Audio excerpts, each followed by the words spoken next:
not bad, but not very hard, so I can pretty much monitor that. So in terms of this position, this is slightly neutral in my favor. Submission holds, he has chokes and upper body submissions, whereas I have a slew of lower body submissions that we'll talk about.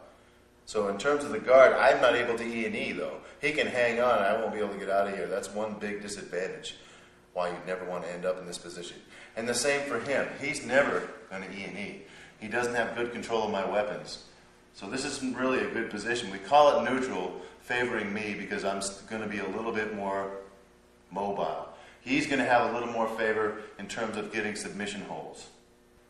One of the ways we like to get out of this guard is we like to control his hands in case he does try to reach up. And how we do that, we take this little bone here, the pisiform process, and we take it at the bicep-elbow junction, and we roll his arm out. Roll his arm out.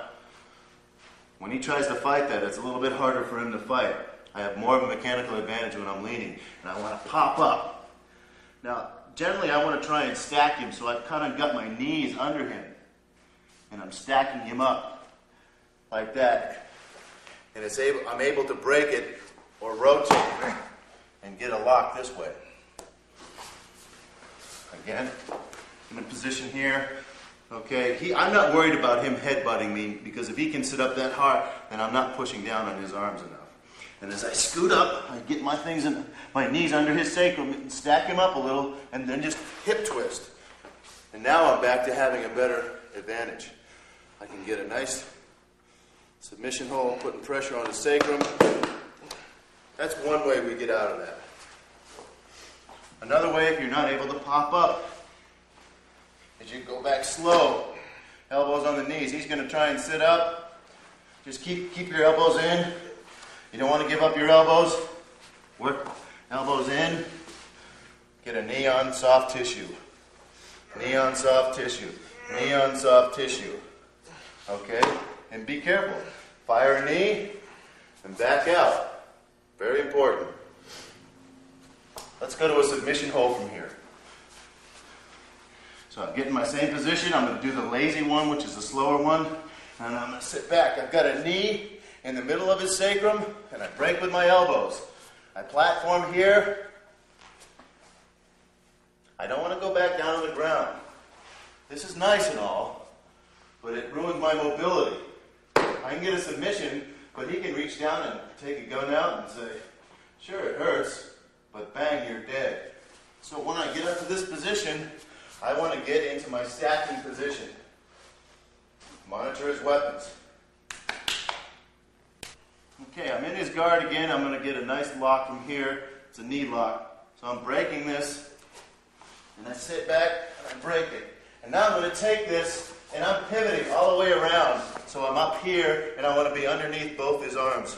And if I go back, I have a nice lock. I've got him stacked up. He's uncomfortable. I got him stacked up. Let's see that one again. I'm going to do it from a different angle this time. Okay, here I am. I put my knee in the center. I come back and I break it. Okay, from here, I'm going to kneel on his groin. And I'm keeping pressure on him.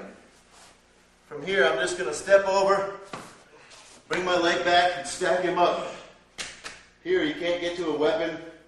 I've got a nice knee lock. From here, I can a couple shots to the groin. He's still tapping. I'm not letting go. Sorry, but that illustrates some points. When I'm in the guard, I know I'm in a bad position. I don't like to be in this position. Most of the time, you won't see Russians ever in this position. In Sambo, we like to get a knee in the center of his sternum. We'd like to have a knee in the center of his sternum with his foot on the outside, or from this camera angle, you can see it here, or we do it judo style, where the foot's across here, but we like to have that knee in the middle. Reason why it makes it easier for doing submissions, makes it easier for doing escapes and reversals. So from here, if I have the closed guard and I want to be careful, because especially if I see him reach back for a weapon, I want to take control of his wrist and drop my closed guard and really pay attention to that, because the weapon is more important than him right now. So he reaches for a weapon with his hand, I want to take that. Keep control of the wrist. The thumb-weapon junction. Thumb-weapon junction.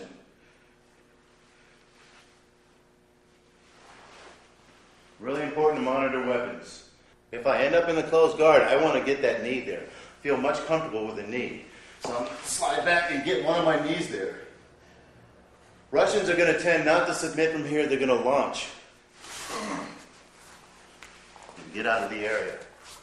They accomplished getting out of the closed guard by that backward pivoting and then pushing wherever. Now, if he grabs a leg and he thinks he's going to submit, then I recover to do other things. It's a whole different ball game. I don't want to get involved in a submission game. I want to get involved in a superior advantage position game. I want to get involved in getting out of there. So I'm in here. Pretty common. This scissor reversal.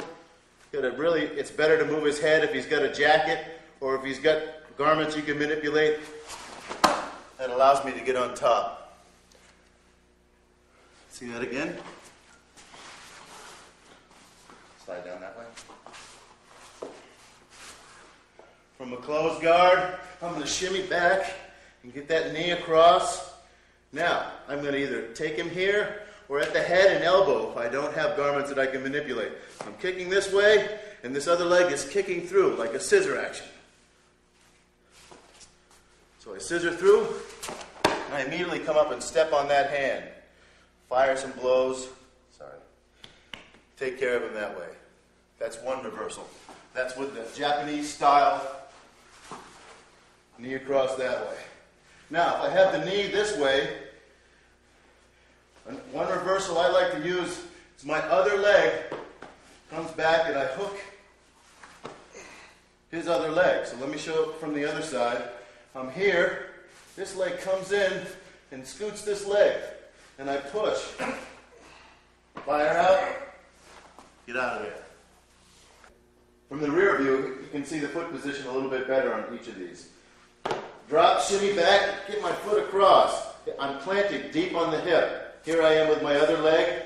If he has both my arms, I can use an elbow, pull, and a push to sweep. A kneel on the arm. See the other one. Again, I shimmy back and get my leg across. I'm reaching, scooping this, pulling up. Add a few kicks. Let's do that one again. I shimmy out, get my leg across. Again, it's tight against the hip. This foot reaches in, pull out, kick him away.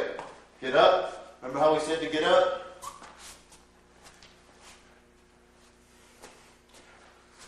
Show another one here with the leg in the middle. Remember, we like to have a knee in the middle. So sometimes you end up where the guy bypasses your knee, but you have a leg in the middle. Now we're going to do something that everybody's familiar with as an elevator. I'm going to pull and push, and elevate this leg and keep this other leg down here posted. Come up. Now I want to get my leg free. Let's see that one from the rear.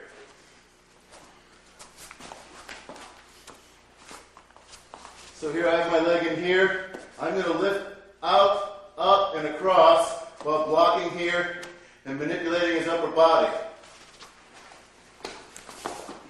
Getting on top, getting in tight, deep and up under the elbows.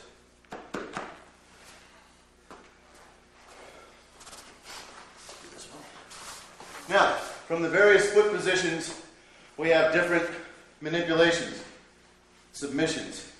Here I have the knee in the center, and if I can keep it in the center, I'm going to pull him down. See how he lifts that up? That's going to allow me to elevate even easier.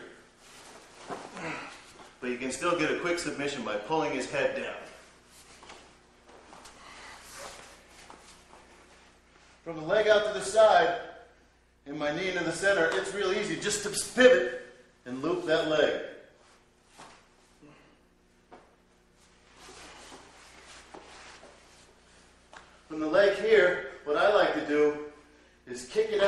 far leg out, roll over into this one.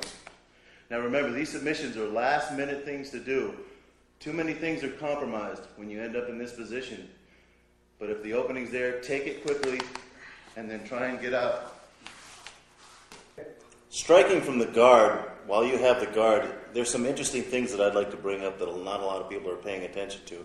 Of course, from here, in a lot of no-holds-barred fighting where people got introduced to this, they didn't go with the vital strikes. But here, we do the finger sliding on the skull as a guideline for the thumb. So that's pretty well open. Sliding, using that as a guide and taking it out. Another thing is punching the soft tissue. What you want to do, though, is you want to angle your fist sort of down. So it allows you to come out here, and your wrist is in a strong enough position so you're not going to hurt it. If I try to punch from here, I'm not going to get a good enough angle. So if I angle my two knuckles down and strike soft tissue, I'm going to do a lot more damage. And it's sort of a glancing blow. With my two knuckles, I'm coming at a downward angle. Boom. Holding and elbowing is another thing. You know, if you're in this position, he's got your arms pressed. You can pop him in quick to get this, push this out, and then short elbow. Kaboom. A lot of guys try to do the top elbow after it's been shot, but with the guy's head down here, you're hitting on the hardest part of his skull. You want to find a spot right about there where the frontal bone and the other parietal bones come together here, and you want to elbow on top of that if you can get that. Most guys have it tucked away, and you're elbowing the hardest part of the skull, which is the occiput, and the second hardest part is right up here, just on the high point of the frontal bone. You don't want to do that. If you're going to do that, elbow there, right where those three bones come together, the frontal and the two parietal. You want to elbow down there. Hold an elbow, coming down with this, using the thumb on the eye as a guide, following the head as a guide. The other thing that you can do here is the neck twist, and follow him over.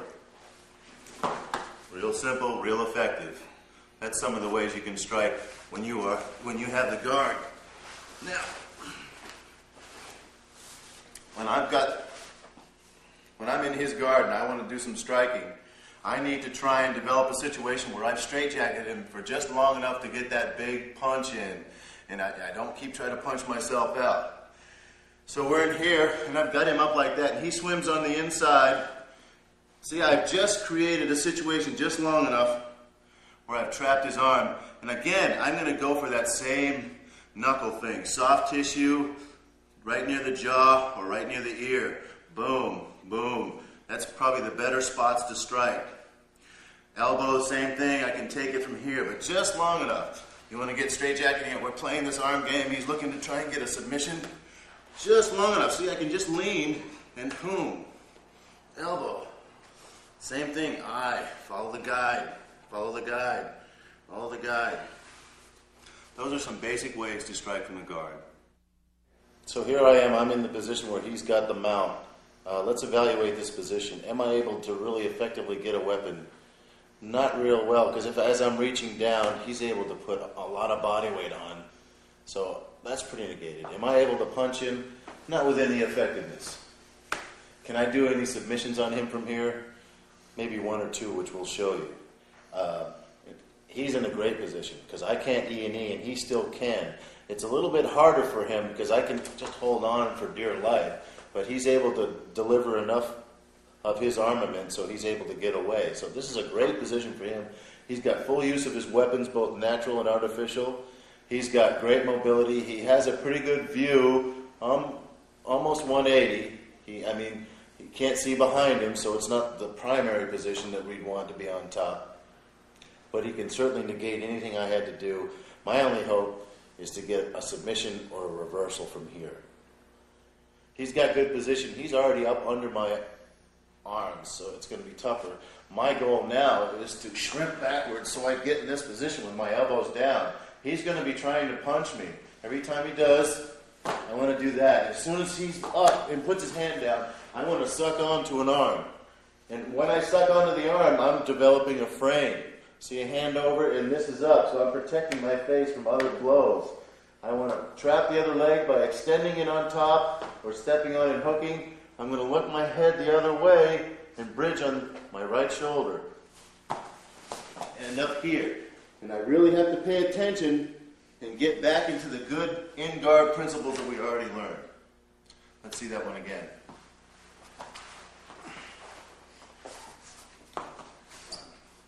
So I back up, he gets ready to punch, I catch this arm. One of the things you'll discover is that if you can butterfly things against your body, it's going to be extremely strong. It's going to be hard for him to pull out. So I just barely get his hand, but it's enough to allow me to get in this position where from here I put in the center, platform up, and I'm going to take off from there. That is my favorite reversal from the mount. Most other things, you're in a really bad situation. So what we're going to try and do now is we're going to try and get a good submission out of this. And your best shot is from a leg submission. So he's here, he's working, getting ready to work. I shimmy back, and I pass him by. I'm pushing on his scapula push point, and now I'm hooking this leg, cupping it right here. If I could come down to the toe, it'd be more efficient. I slide over, I'm going to step here, I wrap and trap. Now I'm pinching and squeezing with my elbows in, so he can't get this away. I'm arching and looking away. Wrap and trap, pinch and squeeze, tight in.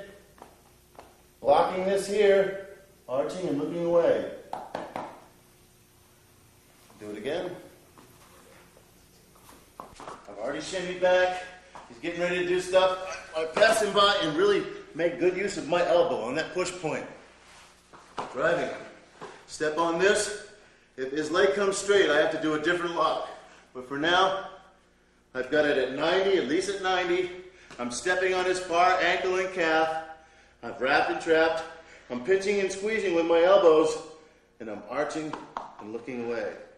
Now, if his leg were to go straight, I'd have to go to a straight lock or just escape. Those are the two best ways to get a lock or to do something. It's very tough to do when you're mounted. You're in big trouble. Now, just the opposite. Ken, if you'll roll over. Russians, let's have you turn this way. Russians like to be in a situation where they have a leg up under your body. It makes it hard for you to bridge this way. Go ahead and bridge. And when you do bridge, this allows them to get arms. Arms come up. I call it the Russian mount, for lack of a better term, because I see them a lot like this. They still like to get up high and pinch. You don't see a lot of blows from here because they want to make sure they've got you nice and straight jacketed. I like to get people nice and straight jacketed. Get that Russian mount under the head. He's not able to do anything. If I need to scan, I'm able to scan beyond 180 now and get out of here. We don't do a lot of choking from here, even though you can. Good naked chokes. It's just wrapping you up too much. We like to do the arm lock so we can get out. You've all seen the spin arm lock, which people do that. You've seen that in Brazilian Jiu-Jitsu, which is a good basic training tool to learn body mechanics. But the Russians do it slightly different from here. When the guy's pushing up like that, or he's got one hand in your throat or something, they do the same thing, but they come forward and get a nice tight lock. Wrap and trap, pinch and squeeze, arch. Gives us more mobility, more in line with our combat concepts. Again, I'll do it. He's up, push in, step, pivot over the head. Get the head back with the heel. Wrap, trap, arching. Another common lock, as you'll see, is this, which isn't good because if I have a weapon on my left side, he's easily going to take that out. So we don't like that lock. We like to stay up high. We like to do elbow locks so we can do things. He's up there pushing. You'll see a lot of guys just do this. Real easy, real simple. A lot of leg-mediated movements. If you're trapping the arms with the leg, it's going to be a much easier submission.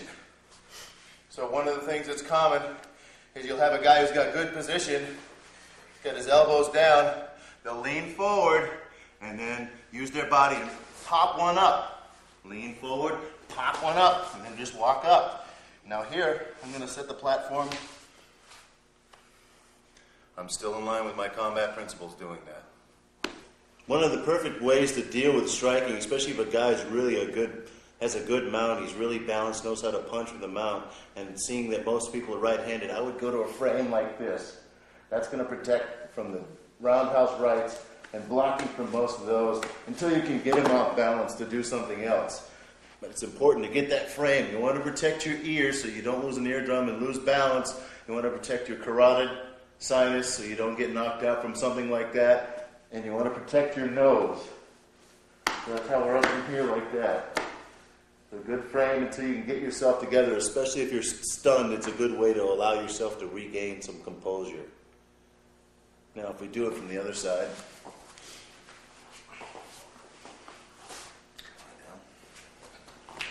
Now, if I have the mount and I want to do some striking, again, balance is most important, but we want a straitjacket so we can get openings. Again, that can be just a parrying across and leaning down. And again, I'm going to strike like that. Soft tissue. Follow the eye, elbow with my body lean. But I have to try and establish this sort of trap, a straitjacket. There's many ways. He's just going to be trying. You can do your submissions from here that we talked about. If you're purely interested in punching, you just kind of sweep, boom, and get that downward knuckle, your wrist in a more stable position so you can fire off a lot of blows and using your body. Those are some concepts that you can use to strike when you're in the mount. Here's another leg submission that you can do when you're in the mount. Guy's getting prepared. I know he's going to block and roll, so he's got my leg. As soon as I feel him hook my leg, I'm going to pivot this way. See, and I'm sitting back down on this leg. I'm balanced. I'm going to take it by the toe. Real easy. Keep my foot up. I can just do it with my leg by extending my leg, but it comes much more devastating as soon as I hook the top of his toe and pull. Okay, I'm in the mount. I'm a little bit back. I feel him trap my leg, getting ready to bridge. What I want to do is sit out to the side. I can extend the leg and push on the hip and get a lock, or I can reach up and really add to it. As I pull at the toe, rotate, extend my leg, push down on the hip. One of the key important points to remember is if his hip keeps coming, it's not going to hurt so much.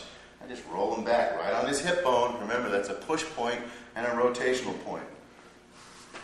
Makes the block much more devastating. Here we are in the side mount. This is the preferred position for combat sambo. Number one, you can get primarily easy access to all ranges of motion, anywhere anybody could come. You have the ability to do a lot of submissions while still maintaining a good block of him drawing his weapons, and you do a lot of striking. He can't prevent you from escaping and evading. We like this in combat sambo, the cross mount. The idea is you want to get up under both of his arms. We do a lot, if this is a position where we like to do a lot of submissions too, so we do a lot of the shoulder keys that you'll see, elbow from here, even a wrist lock from here. We do a lot of these because we've got everything blocked. He'll try and throw a knee. We just lean back a little bit into it. Just lean back so he can't get any power, putting pressure on the top of his thighs. He's not able to generate any power. He can't reach for any weapons because I'm inside. Unless he's got a long-ass arm, he reaches over my back, tries to get it. Some guys will do that if they have a boot knife. They'll reach up and try and do like that. You just lean forward.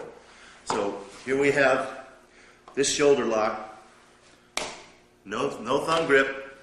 On top, wrist down, cranking up, sliding it down. Okay? The better way to do it after that is to tuck your eyes in. Just for a second. If he's trying to reach and claw, tuck in, get the lock. Again, if you're going to lock this, you got to pop it. And what you're going to do is separate some of the ligaments in his shoulder, and he'll be hurt, and then you can transition to something else. If he's strong and straightens it out, you just slide out and get an elbow lock. Now, I want to make sure his thumb gets pointed up.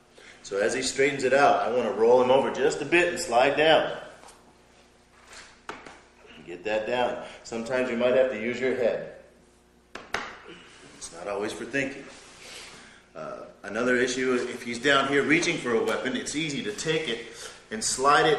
You want to press here so he bends it to 90. Now you reach in, get a nice lock that way. If you catch him reaching for a weapon before you get good position, take it out, get it to 90, slide that in. You can get a lot of pressure by putting his head back. See how that makes him sit up? Sit his head back, get that. Okay, drop that weapon, he drops it. Those are good locks from that position. The other thing I like to do from this position is I like to slide across and get his head to turn, and now I'm going to drop all my weight on this. And sometimes you can get a choke. Other times I'll bring his arm across so I get a good straight jacket with my chin and reach in and grab his other shoulder to anchor him and get the choke that way. Again, this is not an extremely efficient choke. It more ends up being muscling, but you'll get him looking and not thinking about other things. The other thing you'll see a lot of wrestlers do, which is really popular these days, is knee, not on the belly, but right on the solar plexus. It's going to prevent a lot of his motion. Allow me to scan, allow me to do other things. I can think about straitjacketing. If he's got something lapel-wise, you can get a nice pry choke that way. Just variations to do, but this is a really good position because there's no way, if I'm up under his elbows and he's like trying to grab my leg, prevent me from getting away, he's not going to do it. We like this position a lot. Offers a lot of variety. We very rarely submit this side unless, of course, we have control over here. And we get a nice figure four elbow lock. The key to this is getting just past the elbow and making the shoulder joint is pointing up. So sometimes you might have to push it up. And you want to put him on his side. Another common thing that happens when we're in this position, we like to get him on his side. That way we can straitjacket him naturally with the ground. We do this by getting his head, turning it, and scooting our body up. I've anchored his weapon area with my foot. I've got him here, and now I can work on different things. Sometimes I'll even come around and kneel on his head or step on his neck to get a submission. But the submissions we have from here, I just pull his arm up onto my leg, anchor it, just crank it up. Your foot. There we go. That's another one. If it comes out and around, again, I have this one. Or if it pops up to here, nice and tight. Okay, now if I was in the cross mount,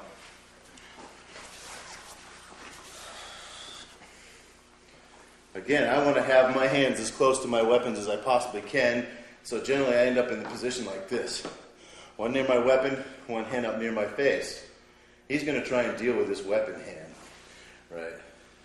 I mean, it's going to allow me to use other things. You'll see a lot of legs on head from this position. He's already dealing with that. The other thing, if he's got a tight wrestler's ride, in the crotch, hand in the crotch, half over the head. Either way, it can go either way, yeah. Again, you'll see this, and we'll get a nice tight lock from here.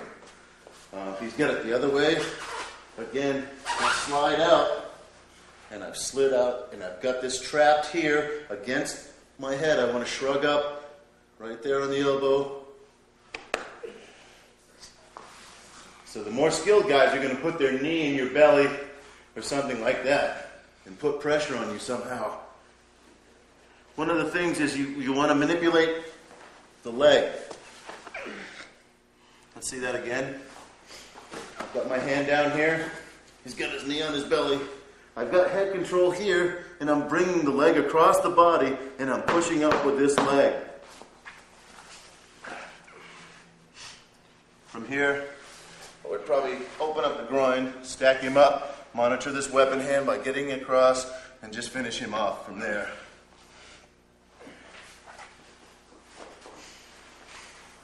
Other thing, if he's got heavy weight on me, again, on the sternum, right up in here, I'm going to try and pivot the body, and I want to turn face. See that one again? Knee on chest. He's got good pressure. I don't like the way it feels. I want to pivot my body and get him moving that way. Get him off me. Another thing that's really important when the guy's on this side and he's trying to work you here, he's got an arm wrapped or something like that, you know, is we want to get out. We want to either get away from him or put him in our guard just to get neutral for a second if we need to catch our breath. So here, I always go knee to elbow. So if you were looking at it from this side, I always try to do this and scoop my way up and get my leg around. So we're here, I'm going to pivot on my side and push out and come back, keep working my legs around.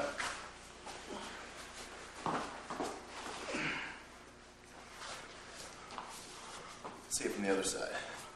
So come around this way. So you've got me wrapped in tight. This position, I want to go knee to elbow. And I really want to work in my feet and my body up in here. So I've ended up with my foot inside, which is a common SAMBO position. Push, pull. Let's go over some striking from this position as well. If I'm on top and I have my knee here, that really puts a lot of tension on the short ribs. They're more vulnerable to damage that way. Again, I want to get up under this arm, monitor this weapon, throw knees here. You can step up if you block. Punching is really easy. Again, we're going to try and get a quick straight jacket. He's up trying to block things. Quick straight jacket. Bam. Palm slap.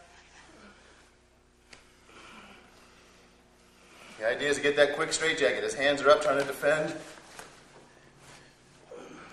I'm leaning. I got his elbow across his body. The way you get and maintain straight jacket is you get his elbow across his body and use body pressure. Now I'm turning him this way and I'm pushing him back with my knee.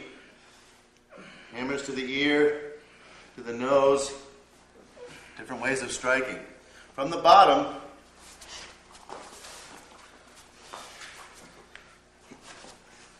you don't have much but the eyes.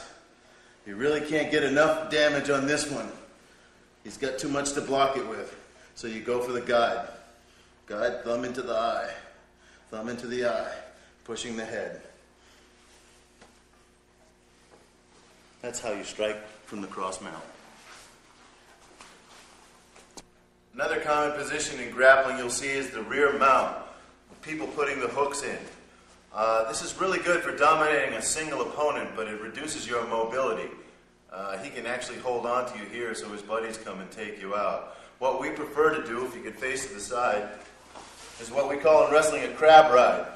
I get my foot up under his ankles, like this. I still come under and control his area here, but I extend out. And sometimes you can get a knee submission this way. But it gives you good control and good mobility, because if I need to get out, he's not going to trap me this way. I'm able to escape and evade. Let's see that again. So I'm in here. Instead of doing this, which is good, if you're a one-on-one opponent, you can definitely dominate your opponent this way. Here, we're establishing a little bit more mobility, and especially if you practice it a lot by exploding up and out, you can really get, I didn't do it hard on him because of his bad knee, but I've got good mobility here, and I still have control enough to sink in chokes. Turn and face the camera a little bit. So I come in, I've knocked him down, however. I'm going to stick, drive forward. Now I'm going to come right up on top where I don't have my legs in. Striking, of course, from this is pretty easy to figure out. You want to do mostly elbows to the back of the neck. C3, of course, is the most easily damaged position, but you got to be careful because you can inflict a lot of damage. As far as arm locks from here go, it's easy to peel a guy's arm back and just take it on up. Now you're actually locking the elbow and the shoulder. You want to block the scapula and the neck joint, so I push here. So I peel it across. Even if I have to use my body, peel it across. Come up, anchor. Really excellent techniques for cops when they end up in this position. Again, if I have to do it here, a couple of blows to soften him up. Use my elbow to peel across, post hard. Okay, now bend your arm. Now I'm in a pretty good position. I can still look around. My mobility is good. I'm able to monitor his weapons, use my weapons. He's not able to get his weapons. He's not able to move. He's not able to even to punch me. This is a good position for me. It's the position of hell for him. So that's one basic. We all know these chokes, okay? Again, you try and get that elbow pointed down his sternum. It doesn't take much pressure. I prefer rear naked chokes. But the other thing that we do a lot from here is we'll just step up and pull his head. Right by the eye sockets or by the chin. Get a nice little neck crank going there. Now, if I was on this position and Dean was getting ready to put the hooks in, as soon as I feel that first hook come in, I'm going to block and trap it. I'm going to put my elbow down tight, and I'm going to try and cup that. I'm cupping his heel, and I'm sliding through and rolling. Okay? I'm going to plant that down, and I'm keeping everything tight. My chin up, I'm going to kneel on that. A lot of times I just kneel on that, I get a submission, but if I want to do more damage, I cup the foot and yank up. See it again? That's when he's starting to get one hook in. I trap, and I here. See, I've got my head down here to prevent anything from here. He might be able to punch me. He might be able to use his weapons, but it would have been a really bad position for me to be in. So here it popped. Let's see what I'd do if he had both hooks in, or one hook in and getting the other one ready. The other one ready. Here, again, I do the same thing, but I take control of both of them and keeping my chin down. Boom. Now this one I've got to pull up. Pull up. Come up through. Pressure on the leg to keep it down. Work my way into a better position. See that one again? He's already got a hook in and he's trying to put the other one through. I catch it. I want to reach back and catch this one. Again, I sit on my side, right, and I block to keep my chin down. He's going to be trying to choke me. He's in a bad position. I elevate this up. And remember how we bridged and slid our leg through? I did that. And try and come down with his leg through. And again, from here, I've got that ankle submission here. I can do the same thing from this side. Reach up and take a toe. Kneeling and pulling ankle locks.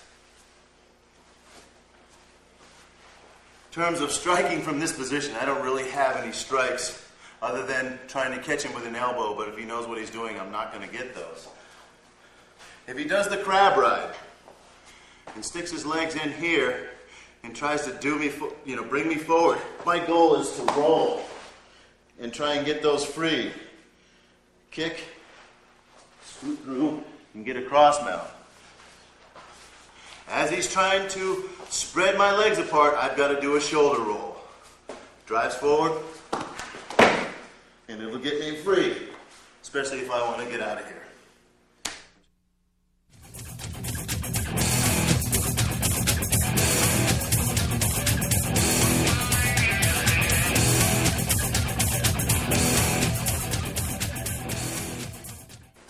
When I'm in the guard, I can monitor his weapons draw somewhat with my legs and heels on his back, knees and stuff on the inside.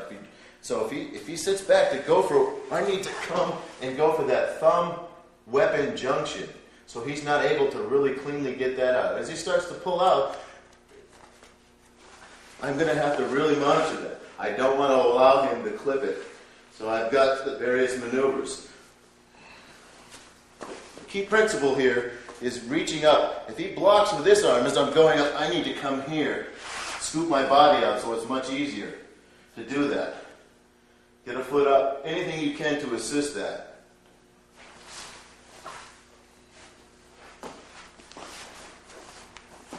The basic principle remains the same. If he blocks over here, it makes it tougher for me to get there, but I still can get to the thumb weapon junction.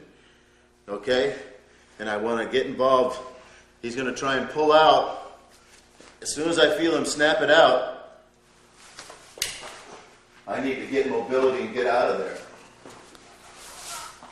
Conversely, if he has it in there and I'm in his guard, I see him going for It's much easier for me to do this and block him from getting that. He goes for it. Again, I'm looking for the thumb weapon junction. That is the key to this. Let's see how it looks from other positions. Most guys are going to carry some sort of weapon either in the front or the back. In the rear mount, if I was to do this, I could have somewhat of a feeling for where his weapon is, but I couldn't get away. That's why I like this. And when we get our legs in between here and we come with a double underhook and break him down, as I feel him reaching down, I can put a lot of weight on that. And blocking him from this side, I can slowly see what's coming out, and then I do the appropriate wrist lock from there. As I see it popping out from here, though, I can take it out. Again, we're following the same basic principles of straitjacketing, monitoring the weapon, and taking care of it once we do. So here, say if I knocked him down, as soon as he's starting to go for his weapon, then I want to straitjacket him completely. I'm here, I'm on the inside, if you could spin around the other way. Whoop, whoop, whoop, whoop. See, I've got it here. I've got to be really careful. Sometimes if he shoots himself, it'll go right through him and into me. So I want to get that nice thumb gun junction, and start tearing off and stacking him up.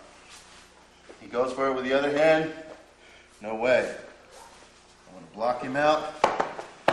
Get him tight here. Slowly want to work his hand around. Take him out that way.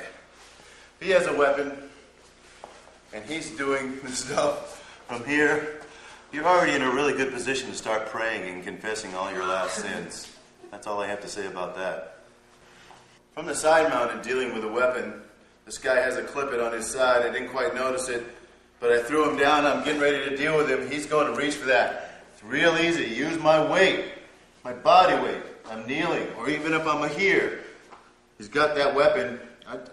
I'm just going to roll his wrist away and keep rolling it on the ground. Eventually I'll get a nice little submission, but I'm just using my weight. He's got it out. He's getting ready to snap it. Again, my weight. I want to keep him thinking about other things, but the idea is that thumb weapon junction controls it. He's not able to get much mobility out of that. If his clip-it is more to the front and I'm working on this, and I feel him snake his hand to reach in there and get that, it's real easy to use my body weight again. You're going to act a little bit differently with a fixed blade than you are with a folding lock open. But this principle remains the same. You want to get control of the thumb weapon junction. It reduces his wrist mobility and will prevent a lot of incidental cuts. Let's see that again.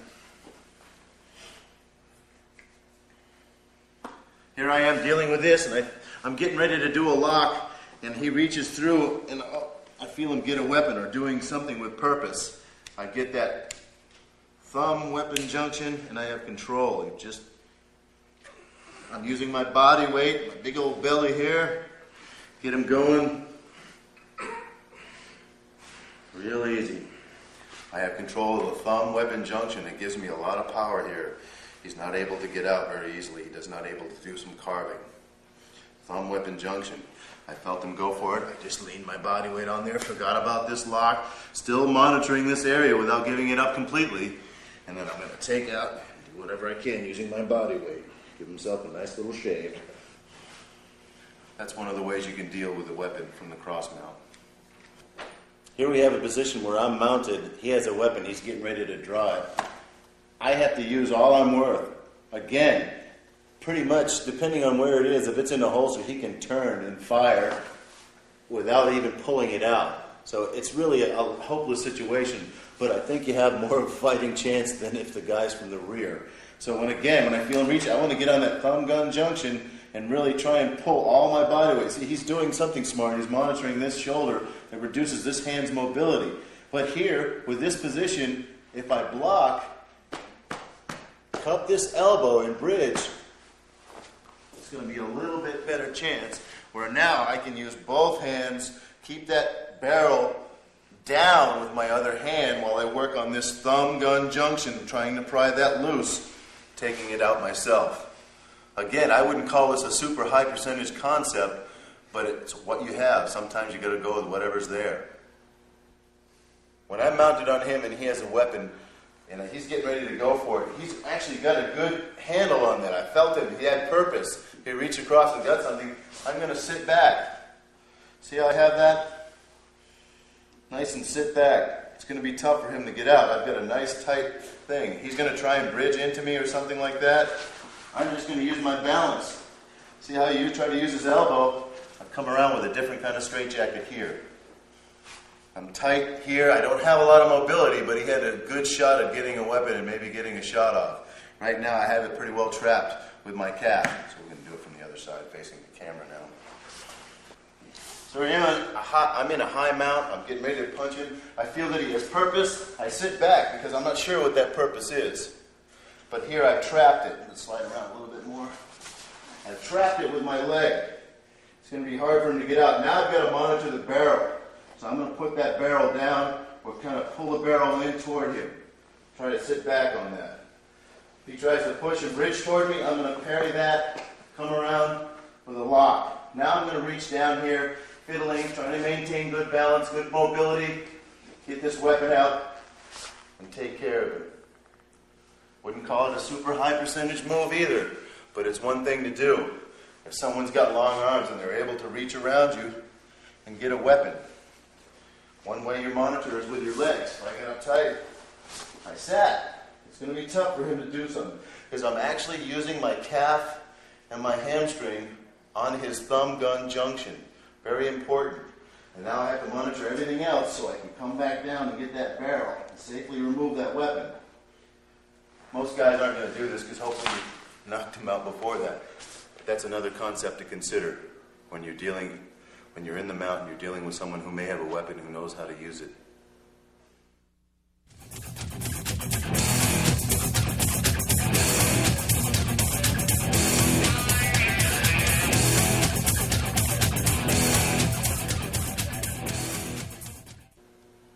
We're going to focus on some concepts and techniques to do from disadvantaged positions, the supine and the prone positions, where opponents are coming up and they're going to stomp or punt some part of your body, and what to do from there. The first one we're going to do is I'm going to be supine, lying on my back. My opponent's going to come and try and stomp on my head. Basically, I'm sort of stunned. I'm here. I'm getting ready to recover. Here comes the foot. I've got sort of a modified X block, but remember in Sambo our X blocks are very mobile, so I'm parrying it down as he steps down. Remember the basic skill we learned of pivoting, holding on and pivoting. I'm going to push. I'm already stunned. I've got his foot trapped here. I'm going to come up and lean on it. I've got an ankle lock here, or I can do other things by switching and coming to a more strong ankle lock. My opponent approaches, he's going to stomp on my head, a modified X block. I parry it out, and as I do that, I pivot and use my legs, kick him. Right? From here, I want to either back away or come on and stomp. One of the things that we haven't gone over yet is in Sambo, we do a lot of ankle stomping to torque the knee. So if his ankle's up like that and it's going that way, or we want to stomp that way. Just another aside, what we're talking about now is stomping. Ankles here, when they're flat here, stomping. It's a good way to prevent somebody from walking around and doing it again. Here he is, he's going to stomp on me. Full speed.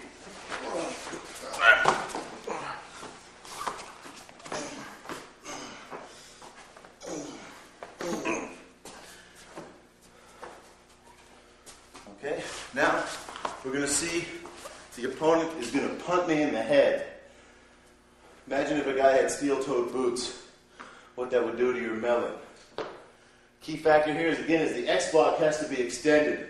Because if I block tight here, he can still make contact with my head with the steel-toe tip. So I have to have everything out and extending. Now, depending on how you want to pivot, is what arm you anchor with. I prefer to anchor this way and get him going backward.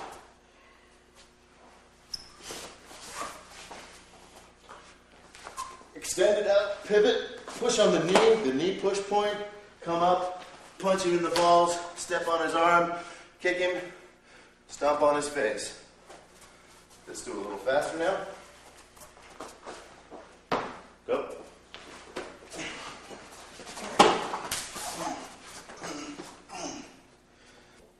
Okay, I'm still supine, on my back. The opponent now is coming from the side. He's going to try and stomp on my head. I pass him by, get my legs up, bump him forward. Here I am, ready to deal with him. Let's see that again. He comes up, I pass it by, I get my legs up, and anchor his legs. Let's see that again from this position. After I parried the kick, and I sort of moved in, and now I anchor both ankles, and kick. Maintain control so he can't kick, stomp, kick, stomp, kick. Okay, let's do that one a little faster now.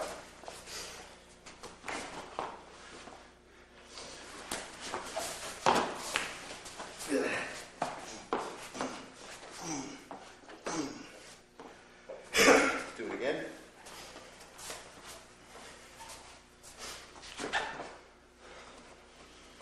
Yep.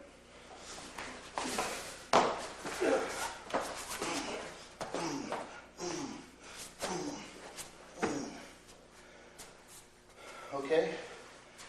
Now, my opponent is going to try and punt me in the head or in the ribs. He kicks, knee to elbow to block. See, I've got that nice and tight. Now I have to quickly monitor the other leg, get the other foot up, and kick him out. Again, I have a nice pry here. I'm going to put pressure on the knee. See that again? Let's move over this way some more.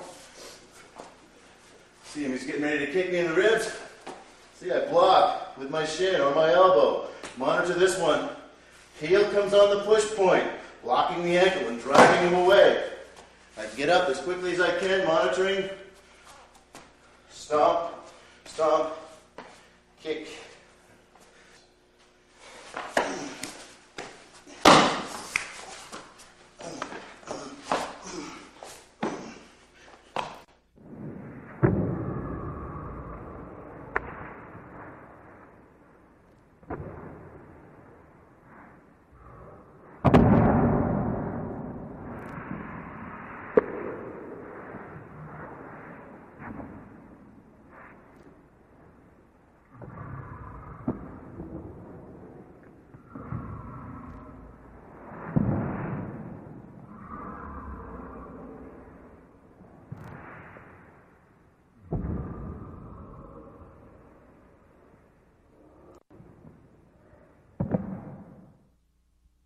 Okay, I'm still supine. This time my opponent is approaching from my feet.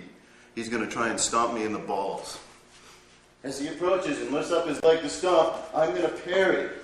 Now I'm going to slide my knee to the push point on his leg while anchoring the other leg with my ankle and toe. I push, I keep this ankle hooked, I push down, and now from here, here's a good example of something that's really common in Sambo, combat Sambo. I've got this hooked. There's a little bit of space. Stomp.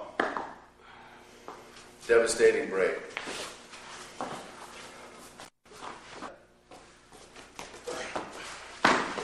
Missed the ankle on that one, doesn't matter.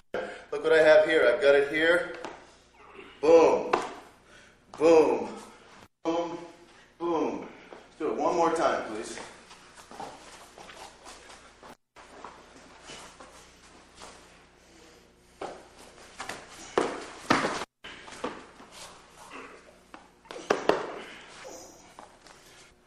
This time, he's going to try and punt my balls. He's going to approach the same way, and he's going for the field goal to win the Super Bowl. As he approaches, he's going to stay low. See how I've got the same X block that I normally would? Again, I want to keep some distance. He's got a steel toe. He might want to break that. I hook and pass it by. I have a wedge in here, and all I like to do is sit up. The problem with this is I'm limiting my mobility after that. I can get a good knee break. If I pop it, pull out effectively, I've compromised some of the principles of zoning in the corollaries, but I'm able to accomplish a goal and then reestablish my superior positioning. This time a little faster. Boom, poke, coming up, popping, rolling away, dealing with whoever's around. Okay, this isn't an ideal world, so you just ended up on your stomach, someone just thrown you. Now this guy's going to continue. He's going to stomp you somewhere on your low back. He destroys your back, or how are you going to do it? He approaches. I see him stomp. I'm going to parry him this way with my body and continue stomping with my legs. I can either come up and attack him or back away and try and find something else big to hit this big guy with. Let's do that. Now the principle to keep in mind when we're doing this, we're coming in knee to elbow as we're parrying and rolling and kicking through. Okay, roll.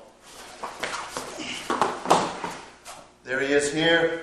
I'm leaning here. Got that ankle lock. I did that one. Time to do this one. Key is being able to recognize that. You came approach from this side. Sometimes people would do this, but if you miss your timing, kaboom, not a good idea. That's why even if you see him from this side, he approaches, you still parry this way. Most guys from this section wouldn't punt because it's too easy to just block that area. So we're not going to look at that situation. He's not really going to punt anything from that side. Once again, I'm prone. My opponent this time is attacking from my side. He's going to do a stomping type kick in my back. I parried his legs along. Now I have both my knees at his push points on his knees. I monitor an ankle or calf, and I extend out, stomp to the balls, axe kick to the balls, slowly move away, scanning the area. I'm out of here. See that one again, a little bit faster.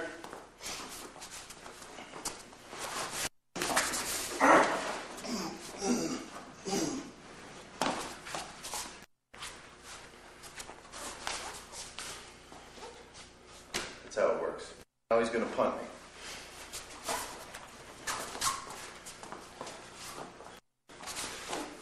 Goes for the punt. See it, same thing, knee elbow. Now I'm going to pivot in the knee elbow position. I'm just lifting up, pushing on his push on his knee, coming up. From here, I have sort of a lock here. I've just sort of, after I pushed him down, I'm anchored here, I pushed him down, I'm just going to back up, put my shin down, watch him monitor. I prefer to cross his leg over, kneel here, come up and finish him off. Let's see it again.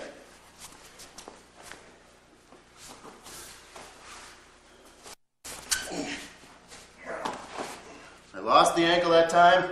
I still have it anchored. Keeping him monitored. Pivot around. Deal with him from there. My opponent is now going to attack me from the head. The first thing he's going to try and do is stomp me. Again, I want to post, pivot around, my whole body, use my legs to get him out of there, come up with a quick submission, and then get out of the area. There it is. Block and push. He's down here. Here I am kneeling. Take the toe, lifting up. I've got, see, I'm getting this joint. I'm controlling this joint here and as this joint. Finishing the submit. Let's see that again a little bit quicker.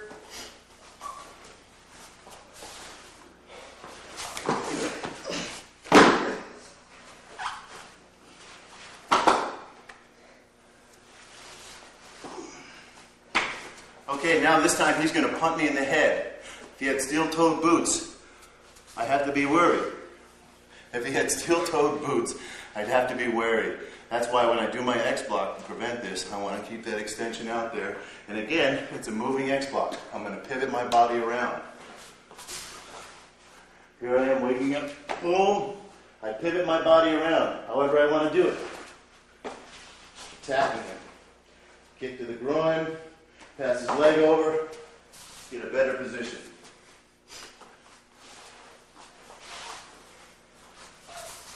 Again, he kicks, extend it out here. I'd rather parry to the outside because it's going to be a little bit harder for him to pivot. I'm going to cup this so I can get my legs around. Hook here, kick here. Now I do some leaning. Okay, let's see that one more time, a little bit quicker.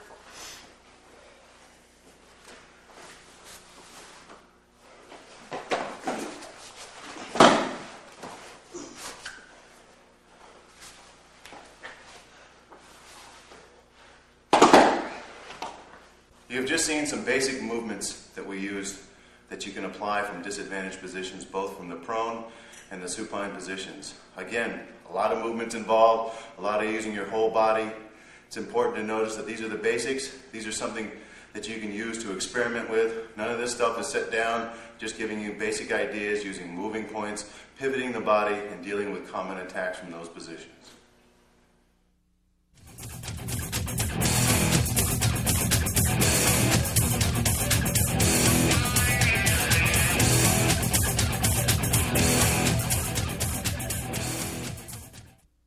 SAMBO is an acronym for self-defense without weapons. In this system, we learn how to deal with weapons without having any weapons ourselves. Empty hand versus weapons. Let's see what we do against a knife. Here we are in a situation, we're in a confrontation. I'm in a reactionary stance, he's in a reactionary stance. He's going to draw quickly and try to shank me.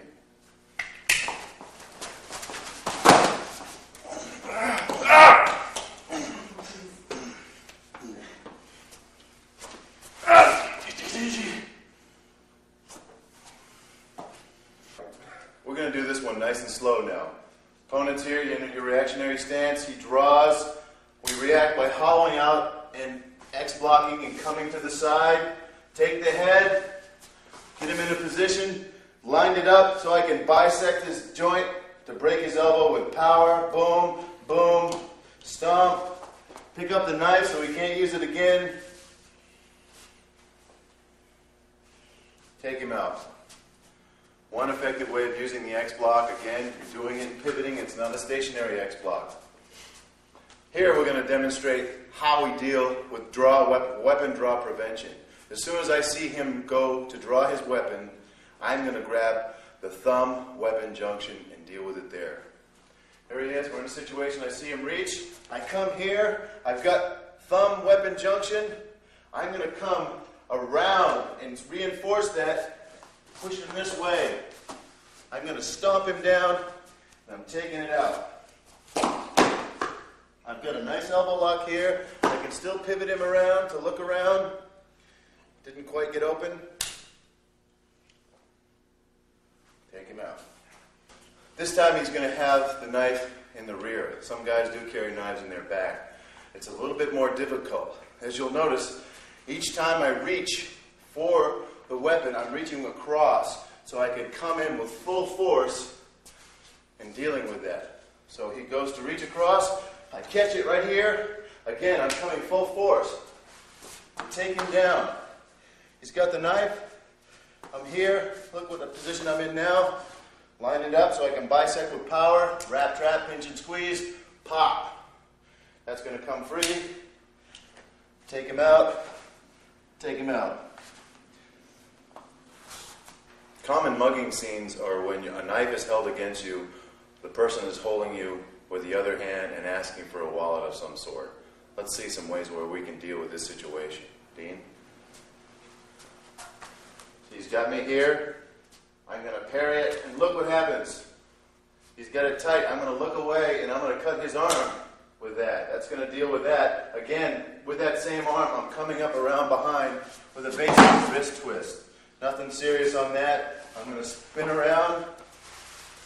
Got it nice and tight this way. I'm going to take that knife out, finish him off.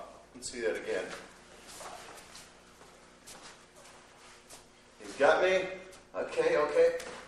Take that, and I'm going to come around. I'm going to step over. Got my hand in his face. I'm wrapped and trapped and pinched and squeezed with my thighs alone. I want to rip the weapon out through the thumb and finger junction. Finish him off. Another scenario is you'll have guys who are skilled with the backhand style of knife. You have it up against my throat like that. I'm going to raise my hands. As I raise my hands, I'm going to bring one up through and keep it tight here. If I have it tight and I'm on the thumb weapon junction, he's not going to be able to flick that wrist in there. We're in that butterfly position. Very strong. If you ever can get to this position to hold something, no one's going to get that out. So I'm here, I'm going to turn, and again, I'm putting my foot, throwing him down. I'm still keeping it tight because there's some mobility situations here. Now, I've got a pinch choke on his neck. I'm able to get it away a little bit, pull the weapon out, lock him up again, finish him out. Let's see that one more time. Got it here, okay, man, okay. Tight, tight, step over, pinch the neck, tight, rip it out, take him out. This time he's going to hold a weapon against my stomach. This is a move that you'll see in every Russian Sambo text. Very interesting way of approaching it. He's got it here, I'm leaning forward, down, cupping, arching up, and turning out. Take it out, stab him. The whole concept behind it, he's got some pressure on there. If he has it loose, you can't do anything because he can stab you. Pressure here, see, I've lifted it up against myself. I'm bending forward, so it goes down, pressure up. Now I turn.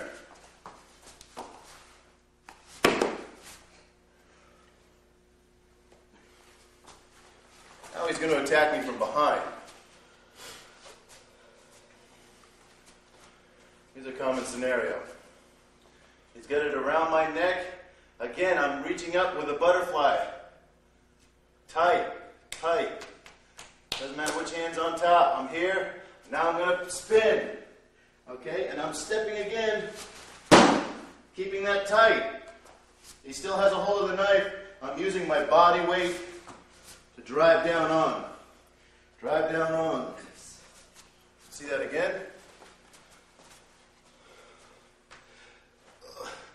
Spin. Drive down on. Even if I can't get it, he's strong enough to hold me off. I'm going to step over, wrap and trap, pinch and squeeze, take him out. Though I don't advocate you defending yourself against a gun unless it's absolutely necessary, we do learn these things in combat Sambo. I want to show you some various scenarios that could occur when you have to deal with a gun and some options you can have. Here he is holding a gun close to me. See, I move my chest. Just by doing that, if he fires, nothing's going to happen. I'm here. I'm going to the thumb weapon junction. With the slide weapon, your finger is going to get ripped up. Not a big deal compared to getting your chest blown out. So don't worry so much about that. If you go low, you can still go a little bit lower on the thumb gun junction, and the slide will have some room. And you'll still have pretty good control over it, especially if you have a nice, strong grip. Here I am, here, and I keep it tight to my body. Remember, when things are tight to my body, it's tougher for my opponent to pull away, even with a wiping hand. Push on with your other hand. Okay, so the move is, he's got it against my body. I want to put it up toward him, fire away. Again, I'm here, tight, comes up. Point it right back at him and see if he's too interested in shooting. Head, primarily the same thing. Primarily the same thing. Especially if he's got pressure. If he's a little bit distant, you're going to have to slap it away. If he's got pressure, like he's thinking he's got domination over you, here, here. Maximizing the use of your whole body. Again, from the rear, have it here.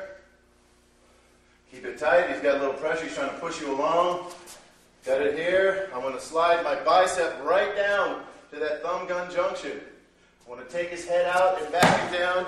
I'm pulling down toward him and see if he's interested in pulling the trigger still. Here he's pushing along. See, I dip a little. It gives me an easier method to get there.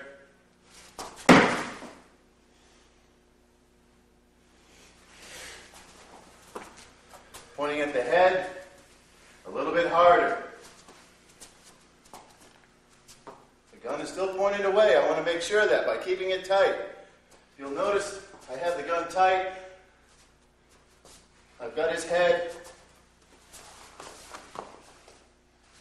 I've got it nice and tight. He's not too sure he wants to pull the trigger or do anything else. Let's do that one again.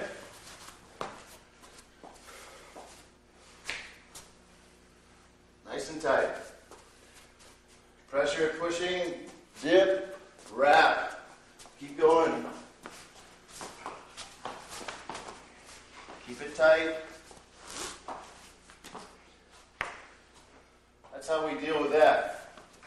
If he's smart, has had some training, two-handed stance, his tracking is going to be much better this way. It's going to be harder for him to track back this way because this arm overcompensates. He can track easier this way. So when he's in a position like this, tracking that way is easier than tracking that way. That's why I'm going to attack this position. As long as I raise up my hand, I'm going to asymmetrically raise up my hand to try and give me some sort of distraction. Here, coming under here. See if he's interested in shooting.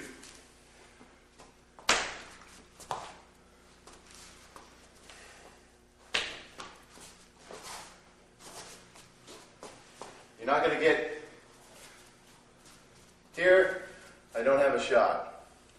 My goal is to talk my way in. Hey man, I don't really have that much money.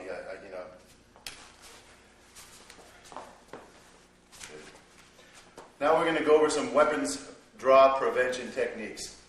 Tough guys, put the gun here. Quick draw guys, put the gun there. Let's see what happens. We're coming up close. Hey, what's the problem? He reaches. See, I've got the thumb gun junction. Okay? That's where I want to stay. Again, the same thing with a knife. I'm coming around here to reinforce that. Taking the head, monitoring the weapon completely, ripping it out.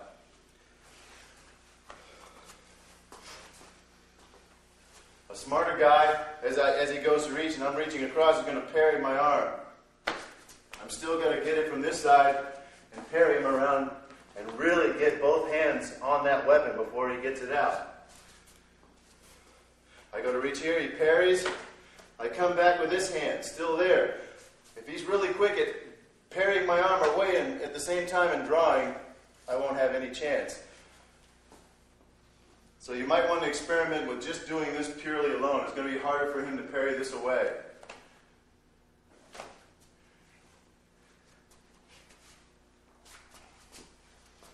The other thing is the guys on the side, the same thing. I like to reach across. If he parries my arm, I can still come here. I'm not that far out of balance. I'll take that arm.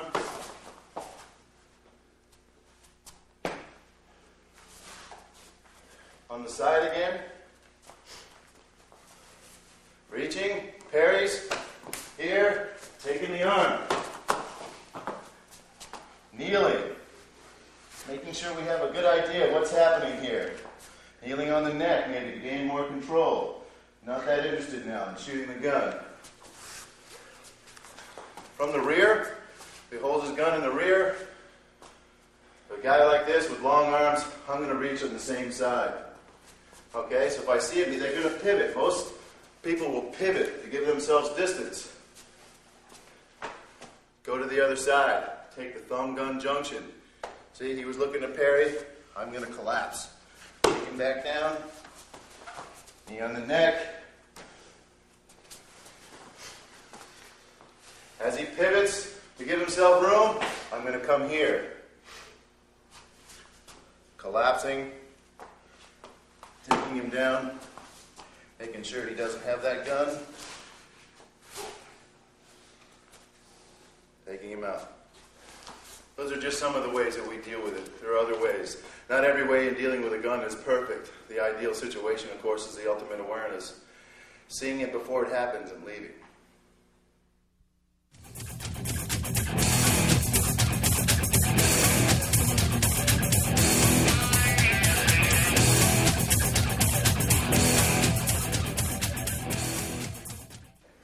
In combat SAMBO, we train to defend ourselves against multiple opponents.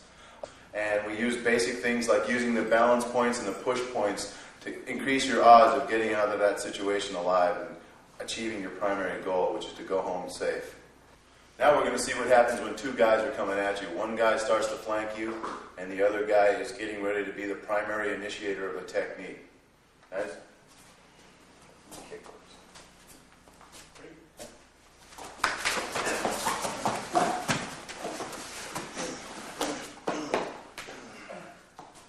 In that situation, I was just able to catch that kick and parry it into the opponent.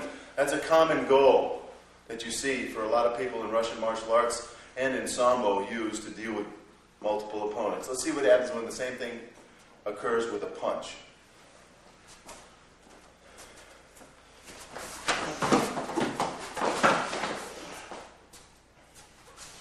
Again, all I did was basic frame, roll the frame over, drive it into the opponent, pushed him away using the push points on the scapula.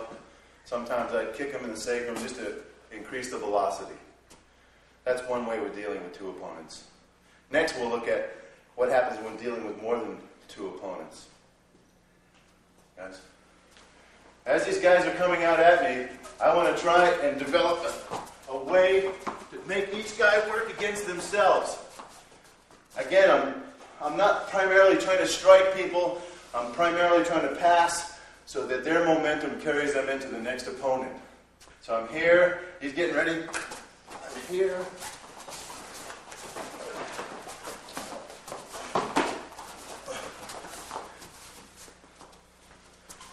Now that doesn't look too pretty, but it's more real than what you'd find on some of these other tapes where guys are taking out and taking care of all these fighters. It's sloppy, it's ugly. You got to do what you can to get out of there. Now let's see what happens when people surround you. Here we have a loose circle. These guys are around me in a loose circle. They're not too sure of themselves. What I have to decide is where the weakest link is, where I can escape and evade the quickest. So I have to choose my area, and then when I do it, I have to pull him in the way and take off. Call it breaking out of the circle. Again, they're surrounding me. They're in a loose circle. I've decided no one's ready to throw things yet. I've got an eye on everybody. And I see it. And I initiate the whole thing, and I try and get out of there. And I keep doing that until I get out of there. I'm able to put some distance between me and this pack, get behind a car, do other things like that. That's one way. With a tight circle, guys are around me. They're a little bit more sure of themselves. So the first person to put their hands on you, I have to deal with him. I'm going to take him and put him in the middle of the circle and take these other guys out and keep putting each guy in the middle of the circle until I can escape and evade.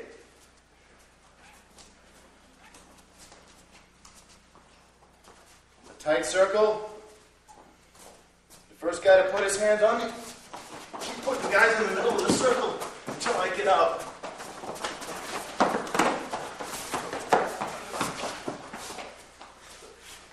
Wasn't a lot of striking going on, but there was positioning and pushing. That allows you to create a situation where you can escape and evade. That's how we deal with multiple opponents.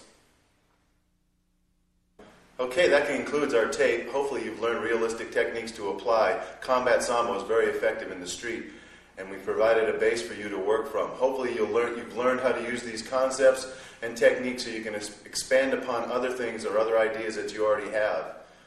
I'd like to thank Paladin for allowing me to make this video, my friend and mentor, Datu Kelly Warden. I'd like to thank Mark Densberger, Bruce Jones, Scott Anderson, Josh Henson of the American Sambo Academy and the United States Sambo Association. I'd like to thank Sung Che of the Che Shindo Federation. I'd also like to thank Vladimir